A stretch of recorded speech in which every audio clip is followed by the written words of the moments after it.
Aujourd'hui, on n'est pas là pour tout ramasser ce qu'il y a sur la plage. Petite question, est-ce que vous savez ce qu'on va ramasser? Non. Les déchets. Les déchets? Quel style de déchets? Ce matin-là, sur la plage de la Parée-Prénaux, ils sont plus d'une centaine d'enfants à traquer les déchets qui jonchent le sol. Organisée par la Surfrider Foundation Europe, la 17e édition des initiatives Océane ou Grand Nettoyage des plages a une nouvelle fois pour but de faire prendre conscience dès le plus jeune âge de l'impact néfaste du plastique sur l'environnement. C'est vraiment important de travailler plus particulièrement avec les enfants, puisque c'est eux aussi qui vont après, surtout au niveau local comme ça, utiliser la plage notamment, et puis faire passer le message à leurs parents, à leurs amis, aux touristes aussi qui viennent l'été et qui ne font pas forcément attention sur les plages. Donc on est vraiment sur un message général. Tous prennent cette mission très au sérieux et pour cause. Chaque année, la quantité de déchets présents sur les plages ne diminue pas. Les enfants, aidés de leurs professeurs et des bénévoles du Conseil des sages, ne tardent donc pas à remplir les sacs poubelles de tout ce qu'ils jugent dangereux pour l'environnement.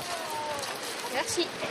Beaucoup de filets, des bouteilles et beaucoup de sacs plastiques. Le tissu, les bouteilles plastiques, enfin tout ce qui est mauvais pour la planète. Enfin, on en trouve à chaque fois qu'on soulève les algues et ça fait un peu beaucoup. Les enfants sont déjà très sensibles naturellement à ces problématiques d'environnement. Ceci dit, dans les programmes officiels de l'éducation nationale, on a une part éducation à la citoyenneté. Donc pour nous enseignants, il est important évidemment que les enfants prennent conscience de ce problème-là. Et puis eh bien, ça fait partie de nos programmes, donc on peut y consacrer un temps pour cette éducation. Après 1h30 de collecte, la quantité de déchets prélevés est impressionnante.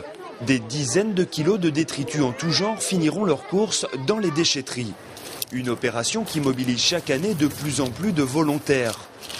En 2011, plus de 50 000 participants, dont 8 500 scolaires, ont œuvré au nettoyage des plages dans 35 pays. Un petit coup de propre non négligeable quand on sait que chaque seconde, ce sont plus de 200 kilos de déchets qui sont déversés en mer partout dans le monde.